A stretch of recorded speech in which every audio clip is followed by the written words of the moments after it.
Mensagens que edificam, ministradas pelo pastor Sidney Ferreira.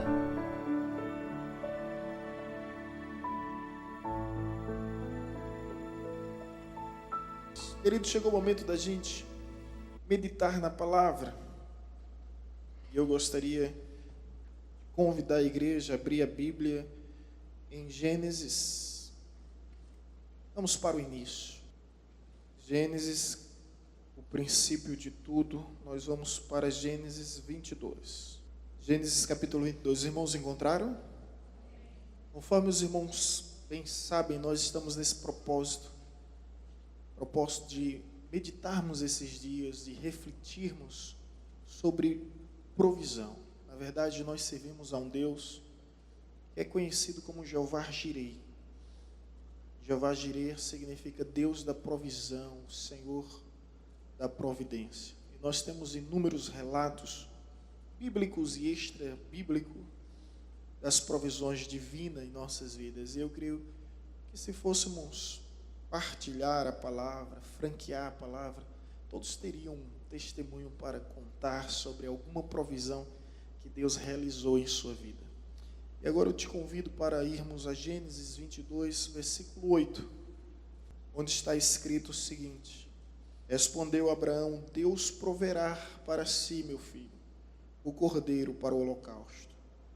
E seguiam ambos juntos. Gostaria de enfatizar esta frase, essa declaração que há nesse texto, que diz: Deus proverá. É justamente o tema dessa nossa meditação. Deus proverá.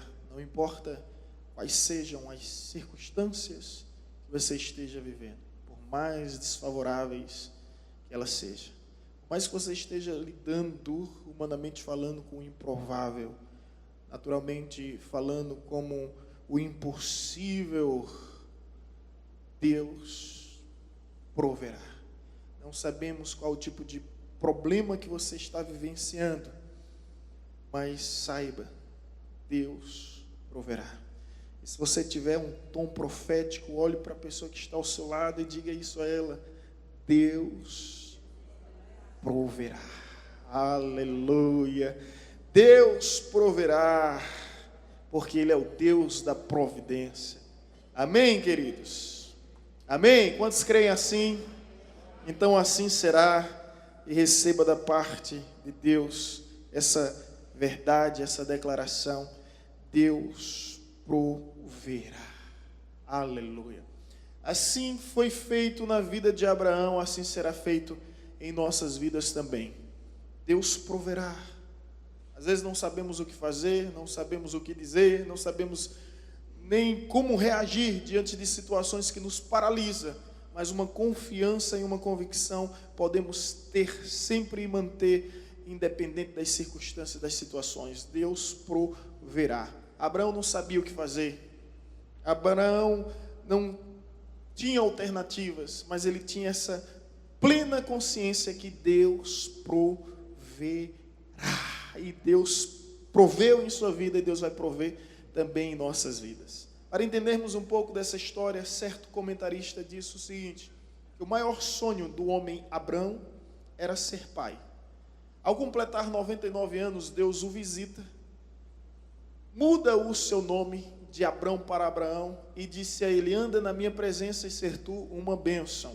Só há uma forma de sermos bênção, andando na presença de Deus. E a partir do momento que nós nos tornamos bênção, nós atraímos a bênção de Deus. A promessa de Abraão foi feita quando ele tinha 75 anos, mas ela só se concretizou quando ele completou 100 anos. Foram 25 anos de espera, mas aos 99 anos teve esse encontro inusitado, esse encontro exclusivo, onde Deus disse: Abraão, vou te mudar o teu nome, ao invés de Abrão será Abraão, pai de multidões. Anda na minha presença e ser tu uma bênção. O propósito desse encontro, tarde da bênção, é andarmos na presença do Senhor para sermos bênção, porque só sendo bênção nós vamos atrair bênção de Deus em nossas vidas. Amém? Então seja bênção, andando na presença do Senhor. e Abraão começou a andar na presença do Senhor. E há comentaristas que dizem que Abraão se tornou um homem de monte, né? Subia ao monte, escalava o monte, estava sempre adorando ao Senhor. Não é um monte de colchão, nem um monte de lençol, né? Que hoje as pessoas dizem, eu vou para o monte, mas para o monte de lençol, o monte de edredom, não tem mais a mesma disposição de se encontrar com Deus no monte. Lógico que nós estamos falando aqui do sentido figurado, mas o fato de estarmos aqui significa esse monte da adoração, esse monte da busca. Abraão era um homem de monte, era um homem de sacrifício, mas de repente, quando Deus realizou o seu maior sonho, ele perdeu a motivação de subir ao monte. Ele perdeu a motivação de oferecer sacrifício. Certo comentarista disse isso. E há algumas declarações que são bíblicas, antibíblicas e extra-bíblicas. Nós não encontramos essa afirmação biblicamente, mas não torna-se antibíblica, desde que seja uma extra-bíblica com fundamentos. Estudiosos assim disseram a partir do comportamento da vida de Abraão. Ele conseguiu o que tanto almejava, o que tanto o seu coração desejava, o que era o seu maior anseio. E a partir dali, Deus não era mais o primeiro lugar em sua vida. O primeiro lugar em sua vida se tornou o seu filho Isaque. E eis um perigo, porque Deus dá, Deus toma. Para que você venha entender melhor o porquê dessa prova tão terrível que Deus fez com Abraão, ao ponto de pedir o seu filho, o único caso registrado na Bíblia, sendo Deus totalmente contrário a esse tipo de ato, e sempre condenou e reprovou toda a cultura, toda a civilização que praticou. Você vai entender isso melhor quando você abrir sua Bíblia no Salmo 39, versículo 11. Nós vamos ler esse texto, depois vamos voltar para Gênesis 22. Olha o que está escrito.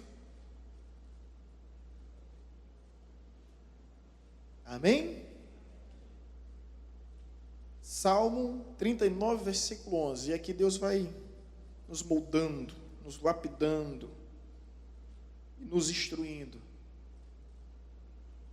Quando com repreensões castigas o homem por causa da iniquidade, destróis como traça o que ele tem de precioso. Na verdade, todo homem é vaidade. Destrói nele como traça o que ele tem de precioso. Você conseguiu entender aqui, irmãos? Será que você conseguiu entender? Deus tira da pessoa aquilo que a pessoa mais ama quando ela coloca esse amor acima de Deus. É forte isso, né, gente? É forte isso. Às vezes é um cargo, é uma posição, às vezes é um relacionamento, às vezes é uma condição. Quando a gente coloca isso acima de Deus, Deus vai lá e destrói como traça. É o que está dizendo o texto bíblico. Então Abraão, em determinado momento, ele coloca Isaque, e agora você pode voltar para Gênesis 22, acima de Deus. Agora, a bênção se tornou maior do que o abençoador. Agora, a promessa ficou mais importante do que aquele que causou e que realizou. E nós temos que ter essa cautela e essa prudência, para que a gente não venha cometer esse mesmo erro. E agora todas as atenções de Abraão eram para o seu filho Isaque. E Deus já não tinha mais lugar, já não era mais um homem de monte, já não era mais um homem de sacrifício, até que de repente Deus apareceu novamente a Abraão. E agora você vai me acompanhar no versículo 1, 2 e 3 de Gênesis 22. Depois destas coisas, pôs Deus a Abraão a prova. E lhe disse: Abraão, este respondeu: eis-me aqui. Acrescentou Deus: toma teu filho, Teu único filho, apesar de ter Ismael, Isaque era o único filho com a mulher do seu coração, que era Sara. Isaque, a quem Deus reconhece o amor de Abraão por Isaque. E vai à terra de Moriá, oferece-o ali em holocausto, sobre um dos montes que eu te mostrarei. Levantou, pois, Abraão de madrugada, e tendo preparado o seu jumento, tomou consigo 2 dos seus servos, e a Isaque, seu filho, achou lenha para o holocausto, e foi para o lugar que Deus havia indicado. Gente, vamos meditar aqui um pouco na palavra de Deus. Deus proverá. Quando Deus pede o filho a Abraão, ele está ciente que Deus há de prover. Ele não sabe como, mas que Deus agirá por meio da provisão. Ele não sabe de que forma. Da mesma forma, eu creio que eu e você passamos por situações como essa, que Deus pede algo, que nós precisamos de algo da parte de Deus e não sabemos o que fazer. Então, até que a provisão dos céus venha, algumas coisas nós precisamos fazer. Eu aprendo isso com Abraão. E a primeira coisa que ele faz diante dessa prova é um teste. É um teste. Eu costumo dizer que a pedagogia e didática de Deus é diferente da secular. Na secular, primeiro a gente passa pela lição, depois a gente se submete a uma prova de avaliação. Com Deus é diferente. Primeiro vem a prova, depois a lição. Então você está passando pela prova, não está entendendo nada. Não precisa perguntar o porquê nem o para quê. As Escrituras nos ensinam, por tudo dai graça, essa é a vontade de Deus. E se a vontade de Deus é boa, perfeita e agradável, então o melhor Ele tem para mim, o melhor Ele tem para você. Então vamos fazer igual a Lázaro, né? Passar pela prova dando glória a Deus. Né? Passar pela prova dando glória a Deus. Então Abraão está sendo provado, mas ele crê nesse Deus da provisão. E agora, enquanto a provisão não vem, o que fazer? Essa é a grande pergunta. Como reagir, como agir enquanto a provisão não vem? Então, em primeiro lugar, nós aprendemos com Abraão: obedeça. Esse é o alfabeto do cristão, não é A, B, D, C. É O, B, D, C. É o alfabeto do cristão. Obedeça. Simplesmente obedeça. E a obediência é uma demonstração de fé, é uma demonstração de confiança. Deus não dá satisfação de detalhes. Você já parou para perceber? Quando Deus chama Abraão em Gênesis 12, quando ele ainda era Abrão, Deus diz: sai da tua terra, da tua casa, da tua parentela e vai para um lugar que eu te mostrarei. Que lugar é esse? Eu te mostrarei. Onde é? Eu te mostrarei. Onde fica? Eu te mostrarei. Eu quero botar aqui no GPS. Eu te mostrarei.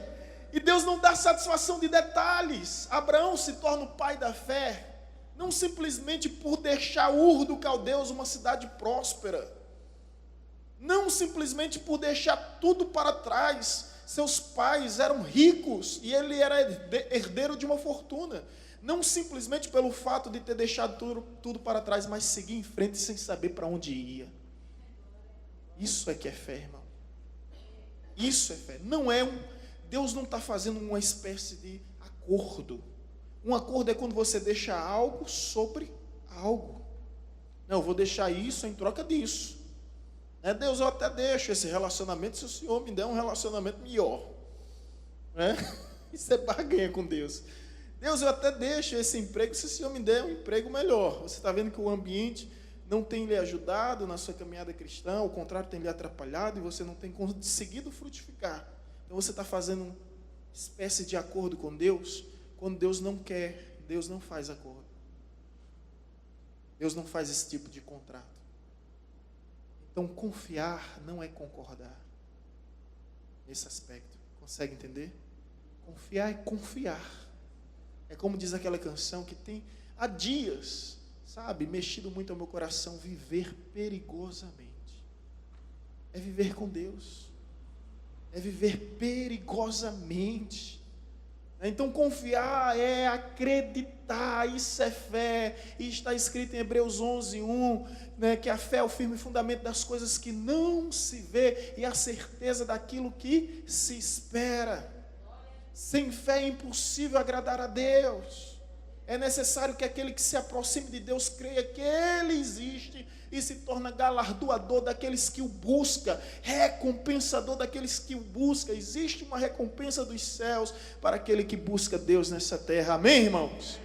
Então, enquanto a provisão não vem, o que fazer? Obedecer.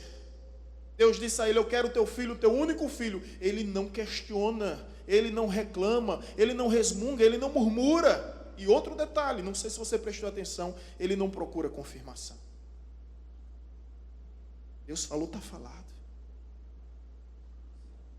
Isso é forte, gente. Deus falou, está falado. Sabe, se fosse, talvez, com alguns de nós, no nosso tempo, se Deus falasse, ia procurar confirmação na casa de profeta fulano, profeta cicrano, ia buscar culto de oração, ia buscar uma revelação, ia fazer da Bíblia horóscopo, ia fechar os olhos e né, para ver se é Deus falando ou não. Ele não busca confirmação, ele tem... Nós falávamos isso ontem, né? Sobre o que faz a diferença é ouvir a voz de Deus, discernir a voz de Deus, reconhecer a voz de Deus, saber quando Deus está falando. Abraão tinha essa certeza, porque parece loucura, Deus dá e Deus toma. Como assim? Se era uma promessa de Deus, a qual eu esperei 25 anos, e agora Deus está de brincadeira comigo. Mas tudo era uma prova. Ele crê na provisão, mas enquanto essa provisão não vem, o que é que ele faz? Obedece. E ele se prepara para obedecer. Levantou, pois, Abraão, logo no dia seguinte, viu? De madrugada, tendo preparado o seu jumento, tomou consigo 2 dos seus servos e a Isaque, o seu filho, rachou lenha para o holocausto e foi para o lugar que havia indicado. Se você for ver com atenção, o versículo 4 precisa ser mencionado. Ao terceiro dia, erguendo Abraão os olhos, viu o lugar de longe. 3 dias de caminhada. Deus chamou ele hoje. Hoje mesmo ele se preparou. Acordou de madrugada, cortou a lenha. Ele, evidentemente, ele tinha sua programação, ele tinha os seus compromissos. Né? Eu tenho tanta coisa para fazer hoje e amanhã. Hein? Mas se Deus chamou agora, ó, cancela tudo que é agenda. E ele vai, 3 dias de caminhada, obediência. Então, meus irmãos, Deus quer de nós uma atitude imediata. Para de procrastinar, para de prorrogar. Se hoje ouvirdes a voz do Senhor, não endureça o teu coração. Deus espera de nós essa atitude resoluta, imediata. Essa é a tua vontade, Senhor? Assim será. E Ele faz. Então, enquanto a provisão não vem, meu irmão, enquanto a provisão não chega e você está precisando dela, você está dependendo dela, obedeça a Deus. Continue obedecendo, assim como Abraão fez. Segundo detalhe, além de obedecer, adore. A provisão não veio, continue adorando ao Senhor. A primeira vez que a palavra adoração surge nas Escrituras sagradas, elas não está relacionada a cânticos, a melodias, a musicalidade, mas a atitude de sacrifício.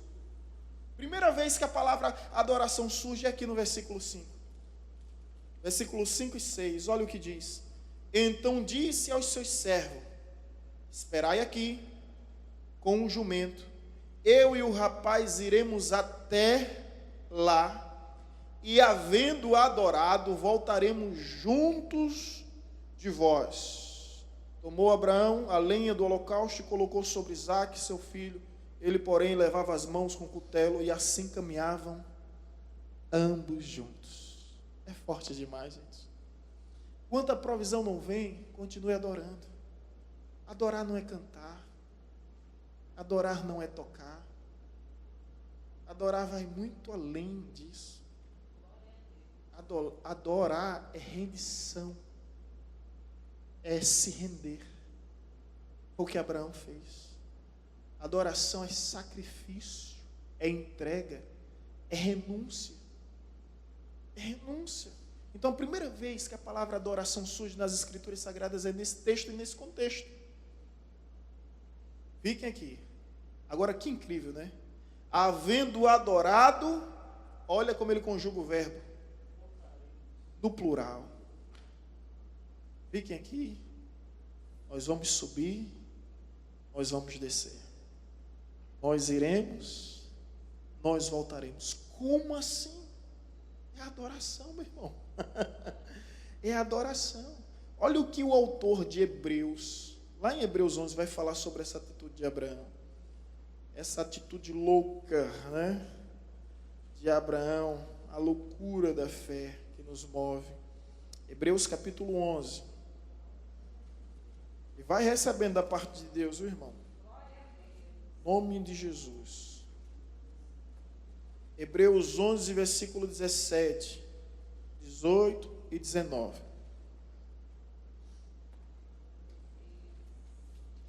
Enquanto a bênção não vem, continua adorando. Enquanto a provisão não chega, continua adorando. Pela fé, Abraão, quando posto à prova, ofereceu Isaque. Estava mesmo para sacrificar o seu unigênito, aquele que acolheu alegremente as promessas, a quem se tinha dito: em Isaque será chamada a tua descendência. Deus tinha prometido. Porque considerou que Deus era poderoso até para ressuscitar dentre os mortos, de onde também, figuradamente, o recobrou. Versículo 20, pela fé, Isaque, igualmente Isaque, não, aqui já fala sobre Isaque. Então, 17, 18, 19, Abraão estava decidido a quê? Deus sonda o coração, perscruta o nosso interior, e Deus viu que Abraão estava decidido a matar seu filho mesmo. Na certeza que Deus tinha uma promessa na vida dele, que aquela promessa ia se cumprir, porque está escrito em Filipenses capítulo 1, versículo 6, aquele que começou a boa obra entre nós é fiel para completá-la até a volta de Cristo Jesus. Deus não deixa a obra incompleta, aquilo que ele começou, ele há de concluir. Deus não deixa a obra incompleta, irmão. Deus não é Deus de deixar a obra pela metade. Aquilo que ele começou, ele há de concluir. Então Abraão pensa consigo, ele prometeu, não fui eu que pedi, foi ele que prometeu. Se ele prometeu, ele vai se encarregar de cumprir.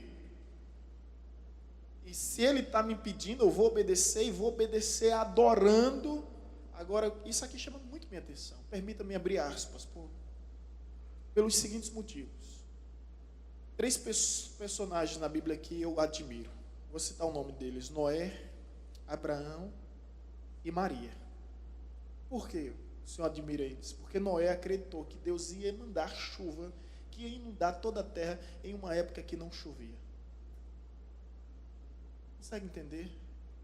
Acreditar no impossível. Noé, não havia chuva, era neblina que simplesmente, o orvalho que simplesmente alimentava o campo e alimentava os animais, não havia chuva. E agora você vai acreditar que haverá chuva suficiente, água caindo do céu. Como isso é possível? Ao ponto de inundar toda a terra, até todos os montes, todas as serras. É fé.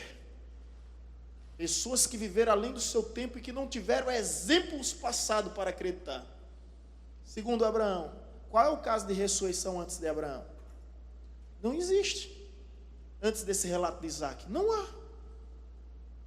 Os primeiros casos de ressurreição vão acontecer com Elias, com Eliseu, né, que são usados por Deus para ressuscitar. Mas antes desse caso não existe. Mas ele simplesmente acreditava que Deus é o Senhor da vida, e se Ele ordenar, até a morte obedece. É muita fé.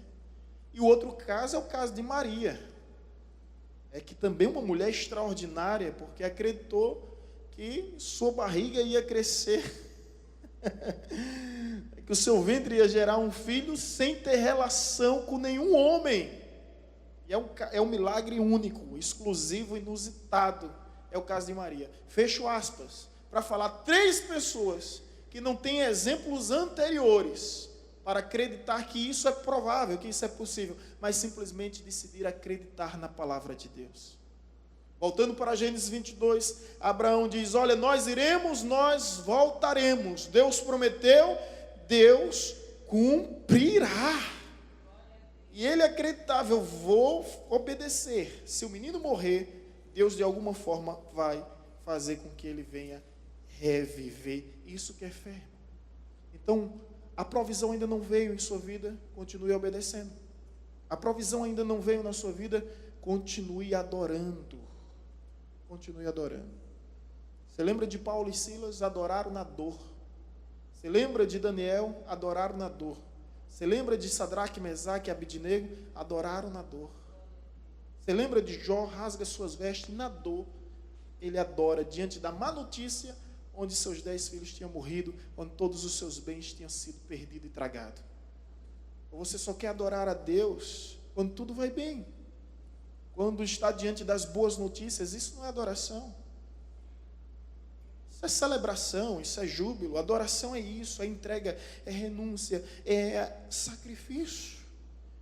E é isso que Abraão vive. Ele tomou a lenha, o holocausto, e ele segue com o menino. Qualquer dia eu falo sobre Isaac. A postura do menino, ciente de tudo que estava acontecendo, e mesmo assim, confiou. A gente fala muito de Abraão, né? Mas esse menino tinha experiência com Deus, chamado Isaac. Esse não, se fosse outro, seu pai já com 100 anos, corria, né? Perna para que te quero. Pai, Deus falou com o senhor, não falou comigo. Eu não tenho nada a ver nessa história. Corria. Mas continue obedecendo, continue adorando. E agora, terceiro lugar que a gente aprende com Abraão, enquanto a providência de Deus não vem, continue confiando. Continue obedecendo, adorando e confiando até a última instância. Confie. Até o último suspiro. Confie. Até o último fôlego. Confie. Deus é especialista de nos socorrer nos últimos instantes, para que a glória não seja atribuída ao acaso, para que nós mesmos venhamos reconhecer que foi Deus e que sua glória não pode ser dividida com ninguém. Deus é especialista nisso, né? A gente olha para a nossa história, nos últimos milésimos de segundo, Deus vai lá e faz o milagre com sua assinatura. A sua assinatura na obra, para que venhamos reconhecer. Olha o que acontece sobre confiar. Versículos 7 e 8. Quando Isaac disse a Abraão, seu pai, meu pai, respondeu Abraão, eis-me aqui, meu filho. Respondeu-lhe Isaac, eis o fogo, eis a lenha, mas onde está o cordeiro para o holocausto? Que pergunta difícil. Que pergunta cruel. Respondeu Abraão, Deus proverá para si, meu filho, o cordeiro para o holocausto. E seguiam ambos juntos. Pai, aqui está o fogo, aqui está a lenha. O menino já é esperto, né? O menino é esperto. Mas cadê o cordeiro? Como é que vai ter sacrifício sem cordeiro? Eu acredito, como pai, talvez antes eu não tivesse essa mesma sensibilidade, eu acredito que nessa hora Abraão respondeu chorando. A olhar para a inocência da criança, a ingenuidade da criança, e dizer, meu filho, Deus proverá. E seguir. Não parou, viu? Interessante que ele não parou. Ele seguiu. Não pede um time a Deus, não. Ele segue. Deus proverá. E aqui é justamente o tema dessa nossa mensagem. Deus proverá. Deus proverá. Deus proverá. Eu sei que você, tanto quanto eu, tem colocado nesse cálice de oração alguns pedidos, reconhecendo que somente Deus pode nos atender e nos socorrer. Situações de extrema urgência e emergência porque ninguém mais poderá nos ajudar. E diante desse fato, a única coisa que nós podemos declarar sobre as circunstâncias e as situações, Deus proverá. Sobre os questionamentos que nos vêm, Deus proverá. Sobre as acusações que às vezes nós sofremos, injúrias, infâmias, calúnias que nos vêm, que dizer diante disso quando nós queremos viver perigosamente em Deus e com Deus? Que dizer para aqueles que nos interpretam como loucos, aqueles que nos interpretam como irresponsáveis, inconsequentes? Porque, humanamente falando, isso é uma irresponsabilidade. Mas o que e como explicar, se não for através da fé? Por isso que os homens naturais não entendem as coisas de Deus, porque elas se discernem espiritualmente e aparentemente são loucura.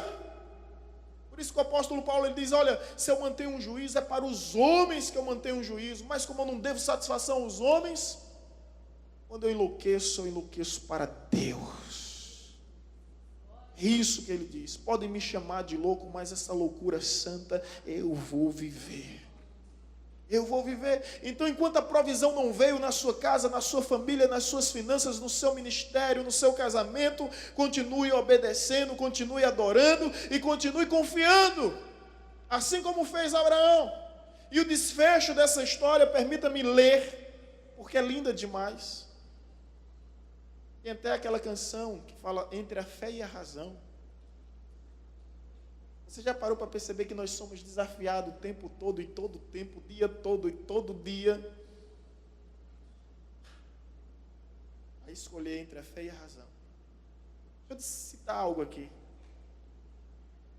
Quando Jairo procura Jesus em busca de um milagre, que ele sabe que os medicamentos e a medicina não estão resolvendo, Jesus, vai em casa, vem em casa, resolve o problema da minha filhinha, ela está doente, tem apenas 12 anos, Talita.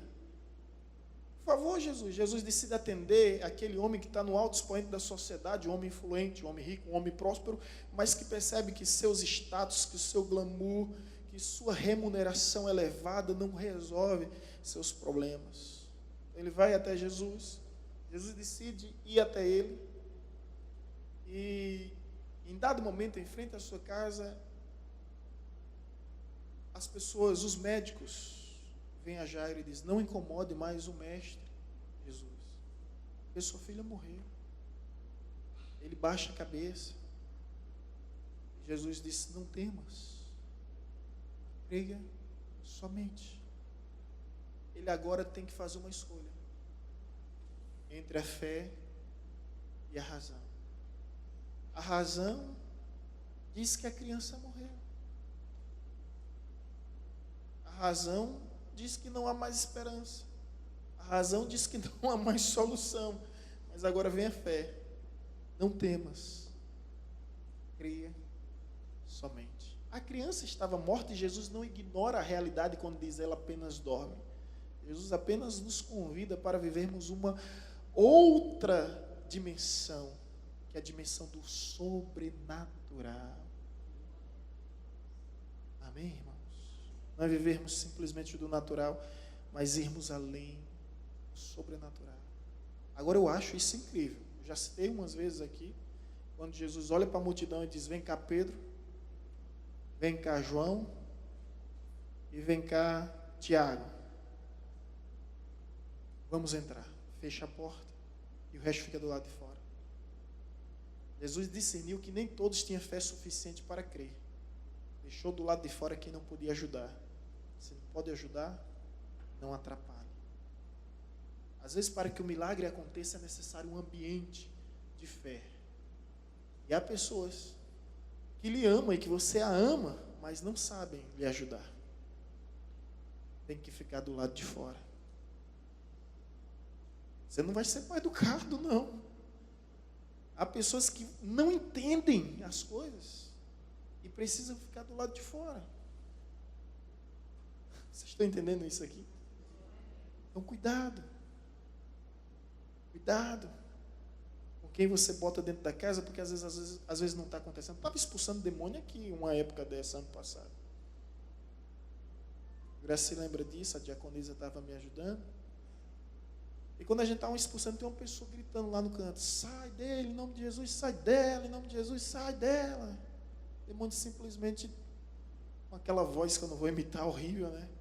Ele disse: você não tem autoridade para isso. Eu vou entrar na sua casa e vou destruir o seu lar. Foi o que eu fiz nessa hora. O pessoal pensa que é brincadeira. Sai todo mundo dessa sala. Sai todo mundo. E a gente ficou sozinho nessa sala, expulsando esse demônio. Então tem um ambiente, irmãos. A gente tem que ter esse cuidado, esse discernimento. A gente está lidando com situações que nós não conseguimos conhecer. Infelizmente o inimigo entrou no lar dessa pessoa e fez o algazarra. É assim que ele faz. Pintou e bordou. É assim que ele faz. Então tem a questão do ambiente. Voltando para o nosso assunto, Jesus percebeu que os demais não iam ajudar, então não deveria atrapalhar. Fique do lado de fora, você vai ouvir o resultado. Tem pessoas na sua vida que só precisam ouvir o resultado, amém? Não conta detalhes. Não faça como José, que compartilhou os sonhos com quem não sonhava e pagou um alto preço por isso. Não faça como os reis magos, que compartilhou a visão com quem não tinha visão, e por causa disso muitas crianças sofreram, muitas mães e pais perderam seus filhos. Então faça como Maria, que guardou toda a palavra no coração até a promessa se cumprir. Amém, irmãos? Então deixa algumas pessoas só ouvir o resultado. Amém? Só o resultado. Enquanto o milagre está acontecendo, fica calado, fica em silêncio. Depois essa pessoa vai ouvir o resultado. Então, entre a fé e a razão existe uma escolha. E a escolha é sua. A escolha é você quem faz. Você que vai escolher se você vai viver pela fé ou viver conforme a razão. Abraão fez uma escolha. E a escolha dele é pela fé. Não tem razão nisso. Pare e pense, irmão. Matar um filho? Que Deus é esse? Deus de amor, de justiça? Você vai de encontro com tudo que aprendemos sobre Deus. Mas tudo era uma prova. E toda prova tem um propósito. E nesse caso o propósito era ensinar a Abraão que o mais importante em nossas vidas é a presença de Deus. Um dia um sumo sacerdote Eli colocou os filhos acima de Deus. Conhece a história dele? Perdeu os filhos, perdeu sua própria vida. Se colocasse Deus acima dos filhos, viveria muito mais e seus filhos seriam seus sucessores, conforme a linhagem levítica do sacerdócio. Um dia um homem chamado Acabe, rei, colocou a mulher acima de Deus, Jezabel. Moral da história, morreu ele, morreu ela, e seu filho não reinou no seu lugar. É forte, né? Quando a gente coloca algo acima de Deus. Lembra do que está escrito? Que Deus tira de nós aquilo que nós consideramos o mais precioso, quando nós colocamos acima de Deus. Amém, irmãos? Se Deus não for o primeiro, Ele jamais será o segundo, nem terceiro. Minha mãe me ensinou isso um dia, e eu aprendi a lição. Se Deus não for o primeiro, Ele não aceita outra colocação, outra posição que você venha oferecer. Agora vamos para o desfecho final, que diz: chegaram ao lugar, versículo 9, que Deus lhe havia designado. Ali edificou Abraão um altar, sobre ele dispôs a lenha, amarrou Isaque, seu filho, e deitou no altar em cima da lenha.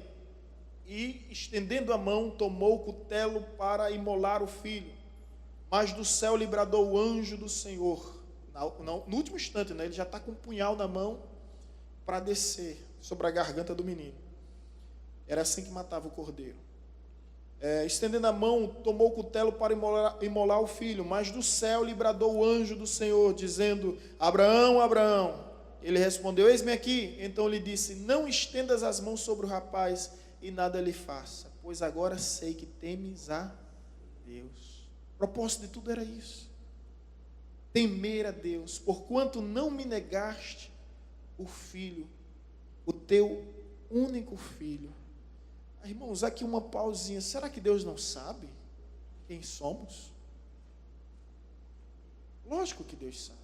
Deus sabe o que nós queremos falar antes mesmo de pronunciar, antes mesmo de verbalizar, abrir a boca, movimentar a língua. Deus já sabe. Então Deus precisava fazer tudo isso para mostrar o temor que ele tinha, que Abraão tinha. Pare e pense. A questão aqui é que são atitudes que ficam registradas. Escute isso. Não adianta, a vida cristã não é baseada em teoria, é baseada em práticas, em atitude. Quando Satanás está rodeando a terra, Deus pergunta lá no livro de Jó: de onde vem? De rodear a terra. O que é que Deus fala?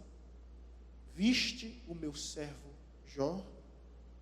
Não é sondaste o meu servo Jó? Escrutaste o meu servo Jó? Adivinhaste? Não. É o que viste. Ver é o que? Atitude. Você viu? Homem íntegro, fiel, temente, que anda na minha presença. Então, Deus sabia quem era Abraão. E quando Deus diz bem assim: agora eu sei que temes a Deus, é para que fique registrado no céu e na terra, diante de uma nuvem de testemunha que nos observa de dia e de noite. E agora Deus chama a responsabilidade para si, como no caso de Jó, e tem um orgulho, né? Permita-me assim dizer com o meu pobre vocabulário. Deus tem um orgulho, uma satisfação enorme de dizer: você viu meu servo Jó? Meu servo Jó. Isso é lindo demais, né, gente? Deus diz bem assim para Satanás: você viu? É meu. É lindo demais, é Deus tendo a alegria, a satisfação, o orgulho de ter servos fiéis. Então vem um texto: porquanto não me negaste o teu filho único. Versículo 13. Tendo Abraão erguido os olhos, viu atrás de si um carneiro preso pelo chifre entre os arbustos. Tomou Abraão o carneiro e ofereceu em holocausto em lugar do seu filho. Versículo 14. E pôs Abraão por nome aquele lugar: o Senhor proverá. Daí dizer-se-te-á: o dia de hoje, no monte do Senhor se proverá. Até hoje, Monte Moriá. Então do céu bradou pela segunda voz o anjo do Senhor a Abraão. Escuta bem. E disse-lhe: jurei por mim mesmo, diz o Senhor, porquanto fizeste isso e não me negaste o teu único filho, que deverás te abençoarei e certamente multiplicarei a tua descendência como as estrelas dos céus e como a areia na praia do mar. A tua descendência possuirá a cidade dos seus inimigos. Nela serão benditas todas as nações da terra, porquanto obedeceste a minha voz. Então tomou Abraão os seus servos e juntos foram para Beceba, onde fixou residência. Então Deus diz a Abraão, por gentileza, a projeção, versículo 17. Deveras te abençoarei e grandemente multiplicarei a tua descendência como as estrelas do céu e como a areia que está na praia do mar. A tua descendência possuirá a porta dos seus inimigos. Irmãos, chegamos onde queríamos. Para concluirmos, colocar agora a cereja no bolo e vamos partir. Cantar os parabéns e dividir. Por gentileza, volta o texto. Tudo começou com uma prova. O texto começa com uma prova. Agora, o mesmo texto termina com a promoção. Pense nisso. Deus nos prova para nos aprovarmos. E quando somos aprovados, vem a promoção. Tem alguns pedagogos aqui, né? Marcondes, Cleide. Tem outros que fazem isso. Você aprovaria um aluno e o promoveria para uma série acima, sem antes ele ter passado pela prova? Isso é leviandade. Isso seria injusto. Você está entendendo?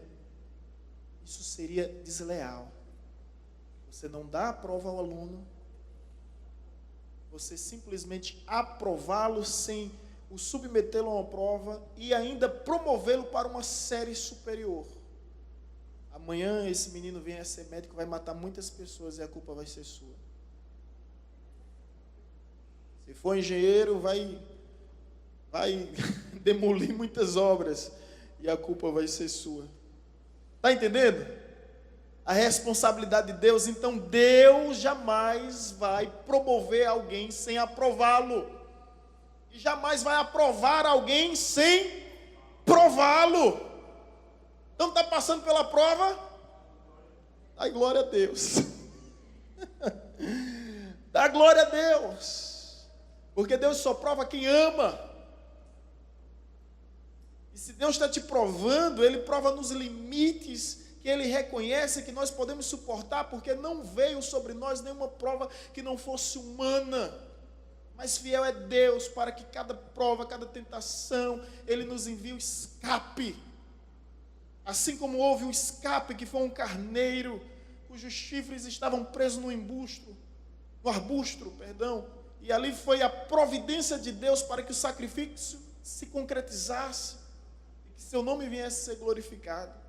E assim termina essa história linda e maravilhosa. E de repente você está passando por situações semelhantes a essa. Então ouça, meu irmão. Tudo começa com a prova. Mas tudo pode terminar com a sua promoção. Você hoje está na prova. Mas se Deus quiser, amanhã, próxima quarta-feira, você vai estar aqui na promoção. Amém? Receba em nome de Jesus.